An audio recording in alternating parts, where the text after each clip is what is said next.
Okay, this video is all about calculating pressure in fluids.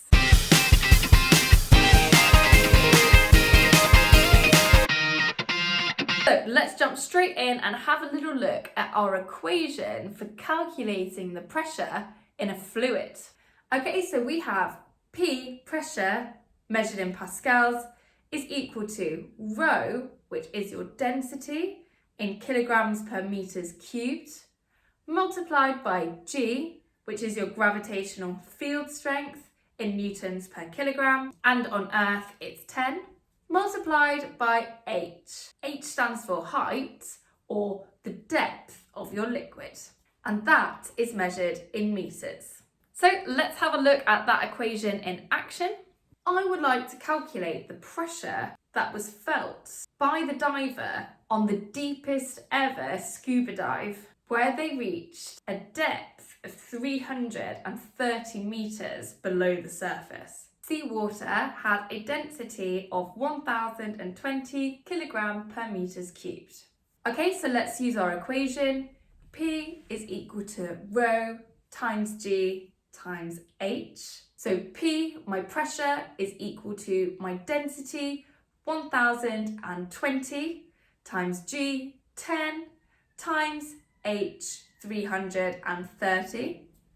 And that gives me 3,366,000 pascals. And you thought your GCSEs were a lot of pressure? They are, obviously. So, am I done? Is that the total pressure on my diver?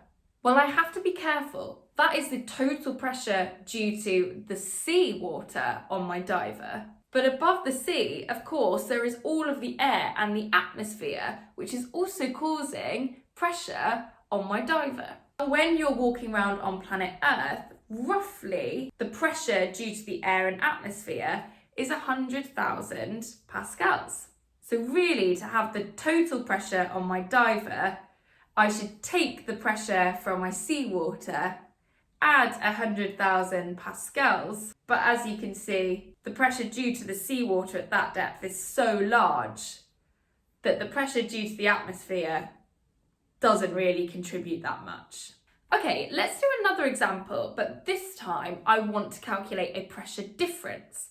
And I'm going to calculate the pressure difference between the shallow end of the pool and the deep end of the pool. So for this question, I am using rho, my density of water, to be 1,000 kilograms per meters cubed. I'm going to imagine that the shallow end of this pool is 0.8 meters deep and the deep end is 2.2 meters deep. Again, G on Earth is 10. So in order to calculate the pressure difference, I can first calculate the pressure in the deep end.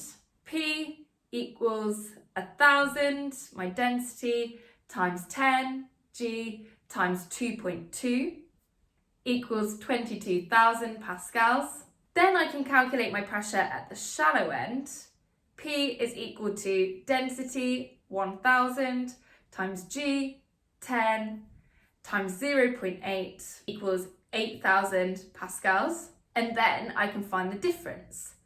22,000 pascals minus 8,000 pascals equals 14,000 pascals. However, I can do it all a little bit quicker by using H to mean the change in height when I'm trying to calculate a pressure difference. So if I do it again quickly, I have got P, pressure, equals rho, my density, 1,000, times G, 10, times the difference in height between those 2 points. 2.2 meters minus 0.8 meters is 1.4 meters.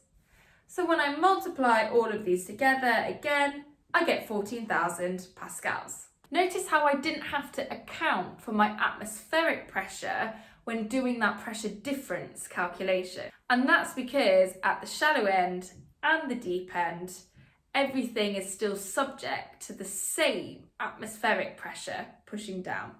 So it doesn't contribute to the difference in pressures between those 2 points. The difference is all to do with the depth of the pool water that they're in. Okay, I hope you found that helpful.